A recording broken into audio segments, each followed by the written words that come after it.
Se conoce como Grecia Antigua a la civilización que se desarrolló durante un periodo de 1054 años, que va desde el 1200 a.C. hasta el 146 a.C.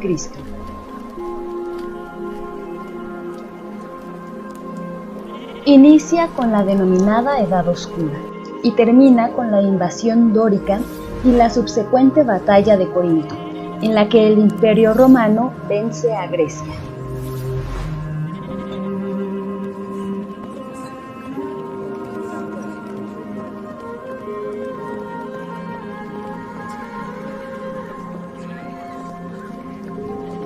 En esta etapa, Grecia tuvo una marcada influencia en Europa.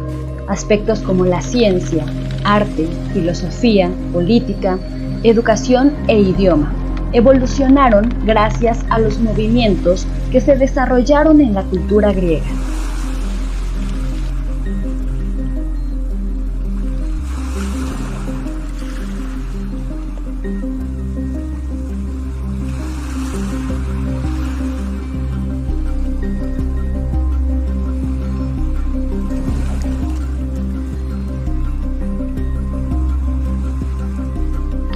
La civilización de la antigua Grecia se ubicó hacia el lado noroeste del mar Mediterráneo, en territorio que están ocupados hoy en día por Grecia, Turquía y varias islas como Chipre, Creta, Rodas y Sicilia, Italia.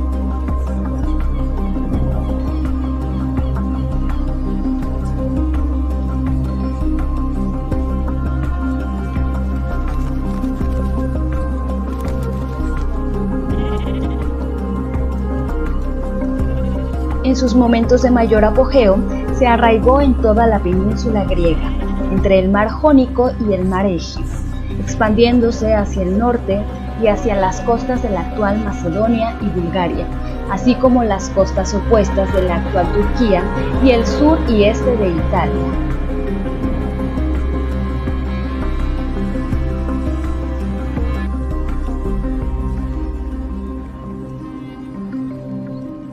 La civilización griega fundó también poblaciones a lo largo de la costa mediterránea europea, en territorio actual de España y Francia, así como en la costa del actual Egipto.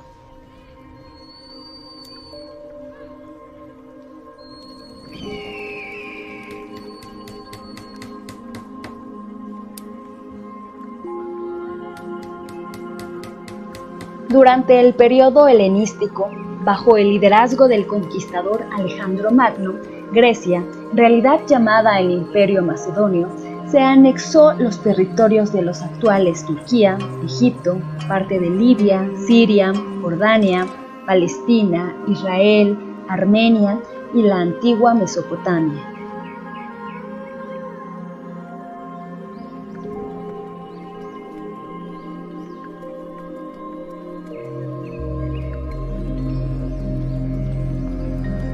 En el momento de mayor expansión del imperio, cubrió el antiguo imperio persa en los territorios actuales de Irak, Irán, Kuwait, Afganistán, Pakistán y parte de Uzbekistán y Turkmenistán.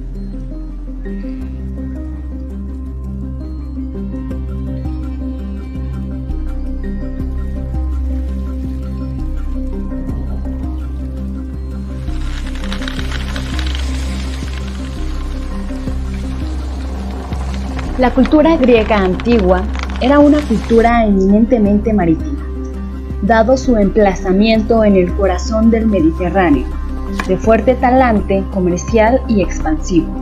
Se organizaba político-socialmente en ciudades-estado, llamadas polis, de las cuales las principales fueron Atenas, Esparta, Corinto y Tebas.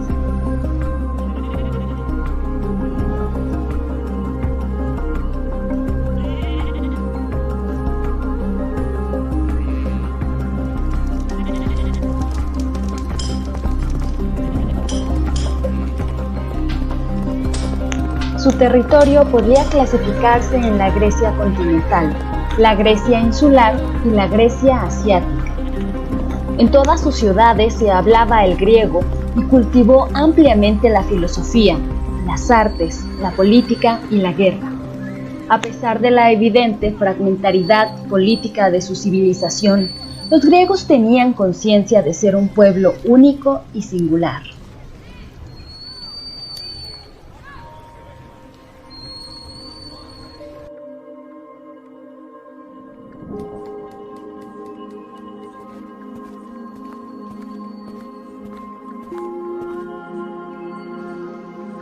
Tenían una religión politeísta, de imaginario vasto y complejo, que rendía culto a numerosas deidades mayores y menores, reunidas en el panteón olímpico.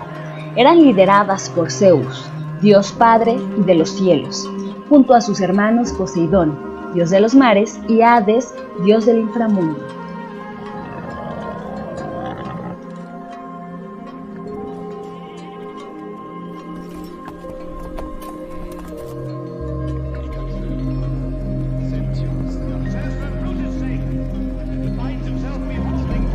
En sus ciudades se practicó la esclavitud, a pesar de ser los inventores de la democracia y de que el nacimiento en familias de abolengo no representaba realmente ningún beneficio particular en la polis. Los esclavos solían ser cautivos vencidos durante las guerras, o ciudadanos que infringían la ley y eran apresados.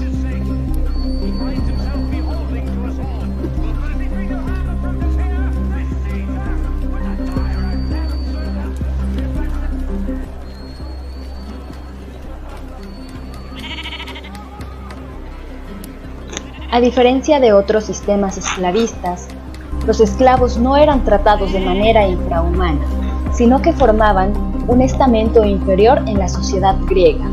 Estaban al servicio de sus amos, pero obtenían un pago por su trabajo y podían formar una familia en relativa libertad.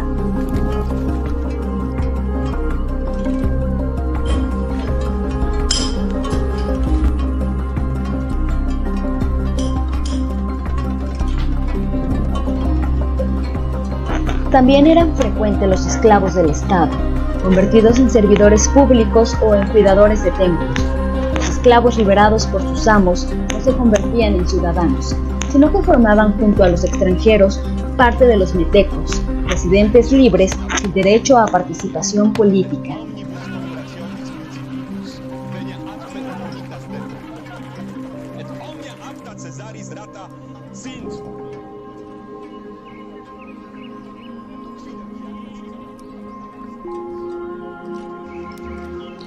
Los aportes de la antigua Grecia abarcan un enorme conjunto de áreas.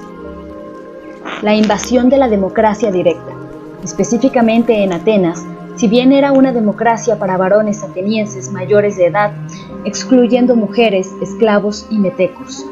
Creación de las Olimpiadas y celebración continua durante siglos. Las festividades deportivas en honor a los dioses del Olimpo que acarreaban una paz olímpica entre todas las ciudades griegas. La invención formal de la filosofía, vocablo acuñado por Pitágoras en el siglo VI a.C., y su práctica por parte de pensadores fundamentales para Occidente como Sócrates, Platón, Aristóteles o Demócrito.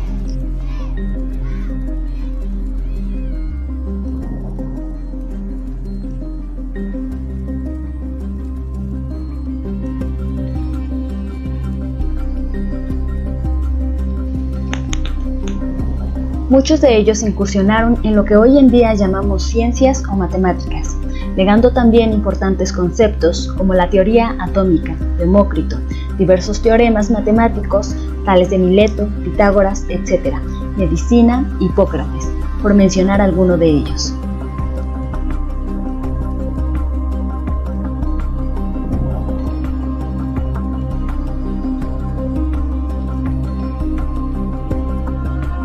Variadas y valiosas tradiciones artísticas de las cuales destaca sobre todo la literatura, cargada del contenido mitológico, ocupando un lugar destacado Homero, creador de la Ilíada y la Odisea, Esopo, autor de numerosas fábulas, Aristófanes, autor de comedias, o los grandes dramaturgos griegos, Sófocles, Esquilo y Eurípides.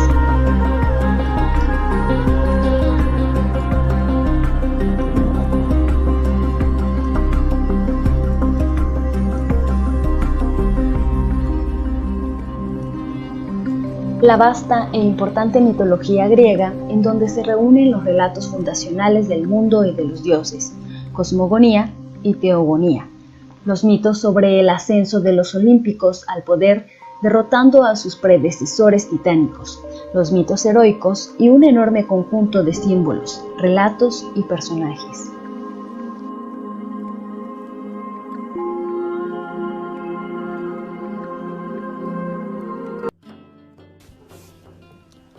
El espacio griego.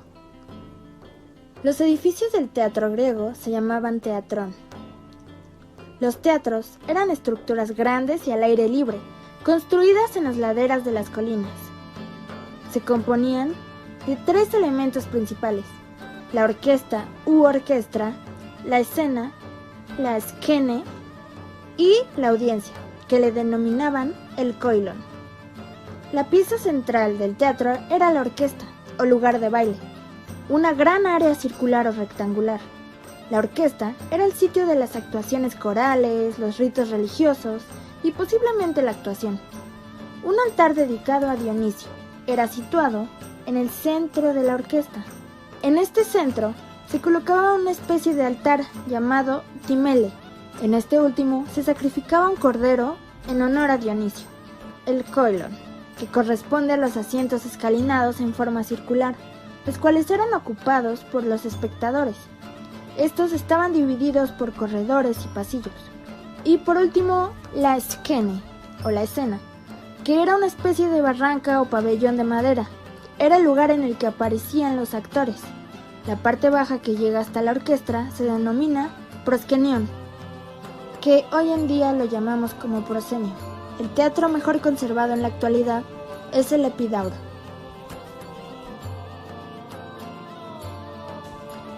El coturno. El coturno era un antiguo calzado alto de suela de corcho, sujetados por cintas de cuero u otro material. El coturno era utilizado en las representaciones de la tragedia, calzados por los actores. Los coturnos tenían la función de proporcionar altura al actor, que representaba a personajes nobles, elevándolo por encima del coro y equiparándolo a las grandes dimensiones de la máscara, convirtiéndolo así en un personaje enorme. De este modo, se acrecentaba también la impresión sobre el público. Melpomene, una de las 2 musas del teatro, se representa calzada con coturnos. La máscara. Las máscaras que se usaban durante estas primeras ceremonias adquirían el significado de personas, y las personas que las llevaban se consideraban transformadas en seres o personas que trataban de imitar. Otros documentos indican que las primeras máscaras se utilizaban desde la época de Esquilo. Las máscaras se consideraban herramientas poderosas que transformaban completamente a los actores en su papel. Los espectadores no los distinguían del personaje teatral que interpretaban, ya fuera el de un hombre, dioses femeninos u otros seres míticos. Las máscaras de teatro griegas fueron hechas de lino endurecido y pintado, así que ninguna ha sobrevivido hasta hoy. Solo sabemos cómo se veían porque el teatro era tan popular en la época griega y romana que los modelos de actores y máscaras se hacían en otros materiales como terracota, piedra y bronce, y se representaban en gemas, pinturas y mosaicos.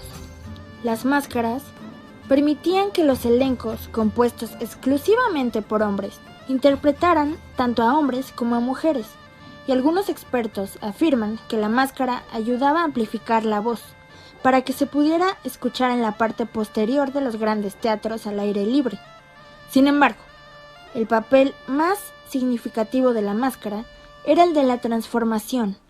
Un hombre ordinario podía ir más allá de su identidad real y convertirse en un héroe mitológico o un sátiro lujurioso, o un viejo tonto o una joven hermosa, un dios o un esclavo. Con este disfraz podía decir y hacer cosas que no se podían decir y hacer en la vida cotidiana, y podía presentar al público eventos, acciones e ideas que eran horribles o ridículas, inspiradoras o fantásticas. Al principio, la mayoría de estas máscaras tenían la forma de casco, con pequeñas aberturas para los ojos, una boca más pequeña y orejas. Esto permitía al actor trabajar libremente y orientarse durante las rutinas de movimiento, incluso las más complicadas. Los materiales de construcción eran más ligeros, generalmente hechos de materiales orgánicos, como el lino, la piel de animales y decorados con pieles y otros objetos. Algunos historiadores han presentado la teoría de que algunas máscaras esconden una estructura similar a un megáfono detrás de la máscara, lo que permite a los artistas aumentar la intensidad de sus voces y llegar a los oídos de los espectadores en anfiteatros abiertos. Sin embargo, esta teoría nunca ha sido probada. Otra teoría es que las máscaras tenían un resonador interno, permitiendo el rebote de las ondas sonoras hasta que salían de la máscara en forma amplificada, entregando potencialmente más energía en la actuación. Cuando los ingenieros y arquitectos atenienses comenzaron a crear grandes teatros al aire libre, las máscaras que usaban los actores tenían un diseño ligeramente alterado. Las máscaras se volvieron más profundas, intensas y exageradas en los rasgos y expresiones faciales. Esto permitió a los espectadores más distantes ver fácilmente el aspecto completo de los personajes, distinguir a varios actores en el escenario y no detectar los cambios cuando un actor cambiaba una máscara por otra. Los tipos de máscaras. Las máscaras de comedia son toscas y ridículas. Se construían con una sonrisa, deformando los gestos o los rasgos del personaje, que también se vinculaban con la representación de burla de los hombres con alto poder. En cambio, las de la sátira eran más fantásticas y con fisionomías zoomorfas, por ser un género más divertido, mientras que la tragedia representaba a diversos personajes, como jóvenes, viejos o mujeres, de una manera muy trágica o severa. Estaban relacionados con sentimientos de amor o pérdida, sin abandonar la belleza que las caracterizaba, dándole un toque especial al espectáculo.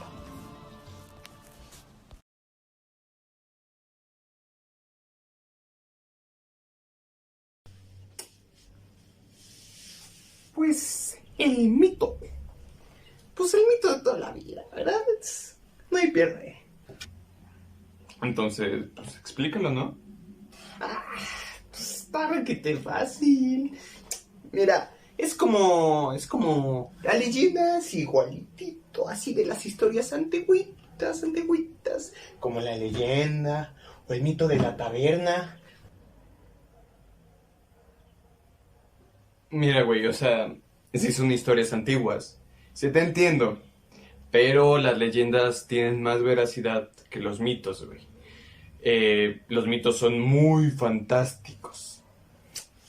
No mames, ¿me vas a decir que el charro negro y la leyenda de la Llorona sí son de neta? Fuera de aquí.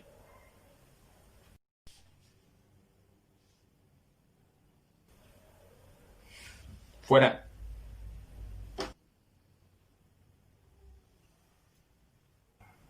Y pues sí, como dice nuestro gran amigo Pedro, estas historias sí son antiguas, de hecho son muy, muy antiguas, mucho más que las leyendas. Las leyendas entran en cierto marco histórico. Los mitos también, pero no hay algo más claro. Y sí, son muy fantásticas, sobrenaturales. Y son hechas para entender fenómenos, sucesos, para dar cuestiones de conducta moral y explicar hechos que sí pasaron realmente a pues, toda la comunidad que está alrededor. De hecho, hay dos teorías del origen de las mitologías griegas. Ahorita nos centramos en eso, pues porque griegos. Una es que son alegorías muy complicadas de algún culto que se hizo y pues ya se expandió por ahí todas estas creencias. Y la segunda, que para mí es mi favorita, que sí fueron hechos reales, pero con el paso de los tiempos pues la gente la fue modificando y pues le estuvo poniendo cosas divinas, pues exagerándole, básicamente. Exagerando, es que este güey mató a un toro, güey. Y así hasta ponerlo tal vez al Minotauro. Pero estas ya son agregaciones mías. Eso sí, es un hecho de que se transformaban los mitos de generación en generación, ¿eh? O sea, por eso variaban tanto. De repente, en un lado del mundo te lo contaban de una manera y luego en el otro te lo contaban de otra totalmente distinta. O sea, pues sí, tenía cierta similitud, por eso. Y como que machaban, como que decían, esto como que es lo mismo, ¿no? O sea, como los dioses dicen, aquí se llama Júpiter, no, pues aquí le llamamos Juanito, güey. No sé. ¿Y por qué digo esto? Bueno, hay una cosa entre historiadores y la gente que dice que los griegos no eran originales. Y tú dices, o sea, ¿qué? Esto es porque tienen cosas de muchas culturas, ¿sabes? O sea, lo que tienen los egipcios, alguna cosa la tendrán los griegos. Lo que tiene Indoeuropa, alguna cosa la tiene los griegos. Lo que tiene Asia Menor, alguna cosa. Oriente Próximo, alguna cosa. Y así, muchas culturas. Entonces dicen, güey, o sea, todo esto no es tuyo, güey. Es de los demás y tú te lo robaste. Hay algunas cosas que sí parecen muy robadas. O sea, la literatura lírica, épica y la fábula, creo que sí parece muy copiada, la neta. Pero es como los olmecas. De una civilización nacieron todas los aztecas, los mayas. Entonces, los griegos también nacieron del mismo huacal que ellos, güey. O sea, mucho antes, ¿no? Pero nacieron del mismo huacal. Y pues la gente se movía de país en país, de reino a reino. O sea, todos los relatos iban de un lado a otro. O sea, era medio incontrolable manejar toda esta literatura oral. Entonces, pues, como Grecia es Grecia, pues ahí se juntaba toda la people, güey. Y es que después ya sacaron cosas chidas. O sea, el teatro, ¡pum! La democracia, ¡pum! Oratoria política, ¡pum! La verdad no sé en qué cronología vaya esto. Por favor, no se me pongan pinkies. Tranquilos. Alex, te estoy viendo. Y también sacaron géneros antológicos y la literatura filosófica y científica. Atenas, güey.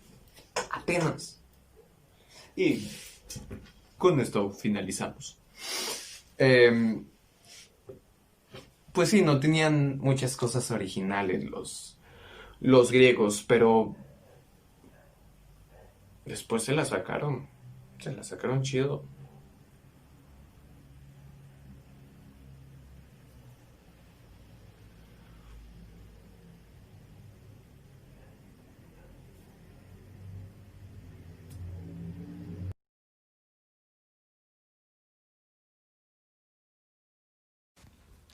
A pesar de la gran acústica que contenían los templos, para un actor griego era fundamental tener una educación vocal. Cicerón dice que los actores griegos trabajaban la voz durante años y a diario, ya que un actor podía recitar o cantar e inclusive ambas. Los actores seguían una dieta muy particular para poder cuidarse la voz. Alimentos ricos en fibra y que no produzcan flemas, tales como anguilas y tuétano, ya que tienen en común que son alimentos blandos y viscosos. Esto porque los griegos se dieron cuenta que para que la laringe funcione correctamente, tiene que estar bien hidratada y tener una cantidad mínima de grasa. Se pensaba que eran beneficiosos porque les limpiaban el tracto de fonación, al igual que la fibra de las verduras y la carne, que aportaba la proteína para rendir en el escenario bajo el sol. No tenemos certeza de hasta qué cierto punto la mujer podía asistir al teatro, pero de lo que sí estamos seguros es que no se le tenía permitido trabajar como actriz, que por ende los hombres representaban todos los papeles, tanto femeninos como masculinos. Centrándonos en el Festival de Atenas, los efebos serían la parte más importante de esta inauguración, llevando consigo una imagen del dios de gran tamaño, que a lo largo del camino pararían y bailarían y cantarían himnos y danzas en honor a él, para al final llegar al templo de Dionisio. Parodos del coro dramático. Se refiere a la entrada de este mismo en cierta parte de la obra. El coro entraba danzando a un ritmo continuo. Si el coro entraba desde la ciudad al teatro, entraba por el arco izquierdo. Si lo hacía desde el campo, por el derecho. El coro dramático constaba de 15 participantes. El corifeo era el que iniciaba con el canto. Utilizaba la crupesa, un zapato de 2 suelas que en la parte interna tenían unas placas que hacían un ruido para ir marcando el ritmo. Era una especie de director. Acompañado por los de al lado, quienes tenían buenas habilidades tanto vocales como escénicas, seguido de los segundos, que como su nombre lo dice, los peores, iban en la segunda fila porque podían estar arropados de sus compañeros de arriba y de sus compañeros de abajo y así sentirse aún mejor y con más seguridad. Y por último, se habla de que en los terceros algunos practicaban playback porque solamente estaban de relleno para que se completaran los 15. Paso de prónomo. Al centro podemos ver a Dionisio y Ariadna. Atrás, personajes con máscaras que suponemos que son los actores. También podemos ver a un conjunto de febos, alguien repasando coreografías, otros repasando sus cantos, uno más charlando. A juzgar por sus prendas se puede ver a un grupo preparándose para entrar a escena y llevar a cabo un drama satírico.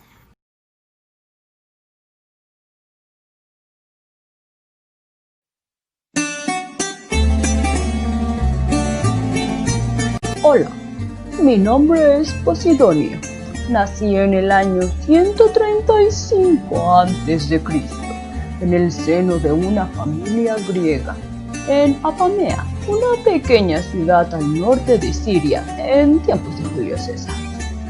Probablemente mi nombre no te suena, porque no se conserva ninguna de mis obras, pero fui muy famoso en mi época, y puedes leer algunos de mis pensamientos en algunos colegas como Séneca, Macrobio, Plutarco, Diógenes, Laercio, Galeno, Clemente de Alejandría, Lactancio, Diodoro, entre algunos otros. Fui un innovador científico. Me interesaba mucho la ciencia y la filosofía. Ideé un ingenioso método para medir la circunferencia de la Tierra, diferente y posterior en 150 años al de Eratóstenes. Con mi ingenioso método hice cálculos de la distancia que hay entre el Sol y la Tierra y de los diámetros del Sol, la Luna, la Tierra, por mencionarles algunos. Mi espíritu científico me impulsó a investigar las mareas en Cádiz. Observé que las mareas del océano siguen una secuencia regular, como los cuerpos celestes, con periodos diarios, mensuales y anuales.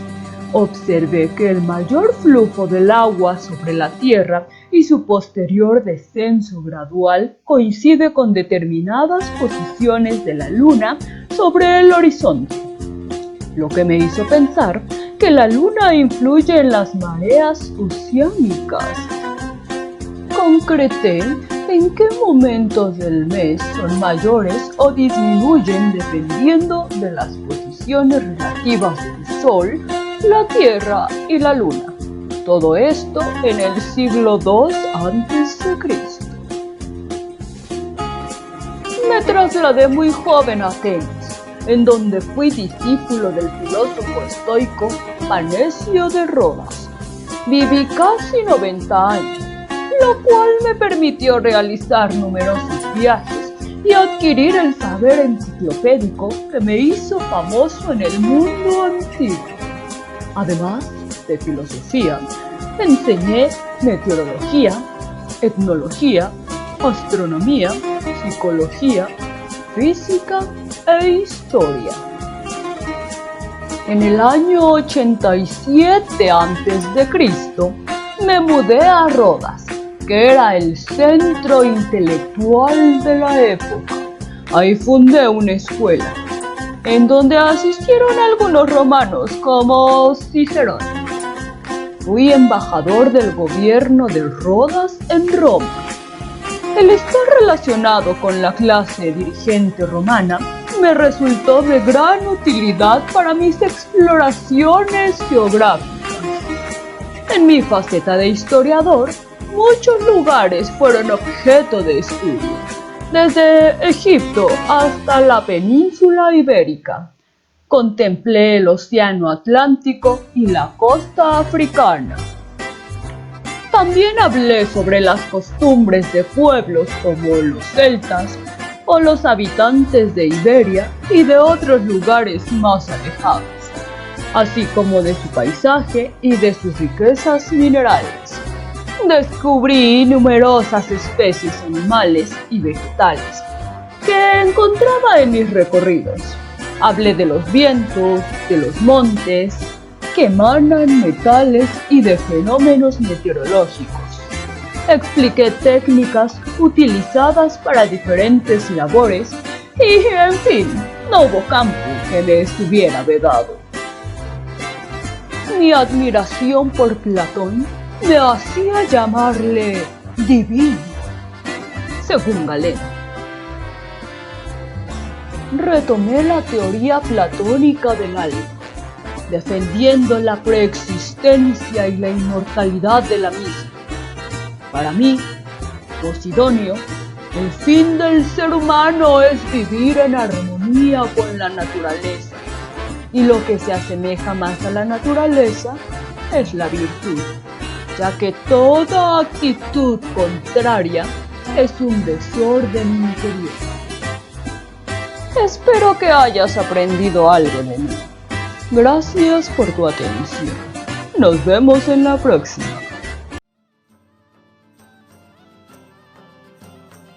Heródoto Halicarnaso fue un historiador y geógrafo que vivió entre los años 485 a 425 a.C.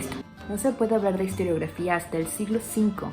Su obra nos cuenta la guerra que sucedió entre los griegos y Persia, la cual se llama Guerra Médica. Consta de 9 libros que son llamados como los nombres de las musas. Como pretendía que su obra fuera amena para los demás, no dudó en añadir un poco de dramatismo a esta, así que nos la presenta con muchos datos curiosos de los pueblos, incluyendo las culturas, dando como resultado una obra muy completa en tanto de etnia, historia y anécdotas, porque también contaba algunas anécdotas. Otra característica de la obra de Heródoto es que da mucho protagonismo a los dioses, es decir, culpa a los dioses por los actos humanos, por el destino humano, que muchos llegan a considerar esto como una deficiencia. Su metodología histórica se basaba en la observación personal, tanto como en la obtención de datos por medio de fuentes escritas o orales. Esta obra es muy importante porque supone el asentamiento de lo que es el género historiográfico, ya que esta obra es la primera en documentar un gran suceso del mundo antiguo. Otro punto muy importante sobre Heródoto que vale la pena recalcar es su pensamiento ético. Es decir, él cuando narraba todas estas historias se le podía ver el entusiasmo que tenía por entender y respetar a todas estas culturas diferentes a las de ellos, cosa que hoy en día es lo que también buscamos. Seguimos buscando y queremos. Esta fue toda mi participación, ahora continuamos con lo siguiente. Hola, queridos estudiantes. Yo soy Tucídides. Yo compuse una historia sobre la guerra del Peloponeso. Gracias a eso, dejé un magnífico modelo de historia científica. Mi compadre Heródoto describió un conflicto bélico entre pueblos distintos culturalmente. En cambio yo centré ahora la atención en un acontecimiento contemporáneo de mi ciudad. Es decir, no me interesa la historia universal, sino que redujo el horizonte de mi actividad literaria a un periodo concreto de un lugar particular. También dejé de lado los mitos y prescindí de todas las informaciones que no son seguras, desestimando las informaciones difíciles de verificar como la de los logógrafos. ¡Ja! Se creen los más listos. Quiero llegar a la verdad de los hechos, porque yo no me propongo a entretener, sino a ofrecer unos conocimientos que tengan valor paradigmático. Pretendo transmitir un mensaje universal y explicar el presente y el futuro mediante el pasado.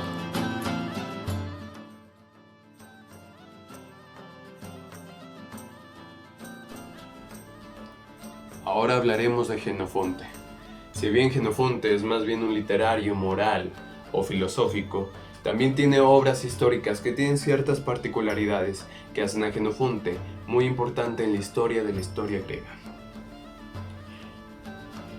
Sus obras históricas son de carácter histórico-político y están basadas en sus propias experiencias militares. A él no le importa el porqué como a Tucídides, no le importan las causas ni las consecuencias, le importa la cronología, qué pasó primero y qué pasó después. También otra característica de Jenofonte sería que le importa más la historia de los individuos sobre la colectividad. Esto se ve demostrado en la Apología de Sócrates, en la cual narra cómo muere su maestro. Unas cosas curiosas que podría decir de él sería que él continúa la guerra de Peloponeso que estaba escribiendo Túcides.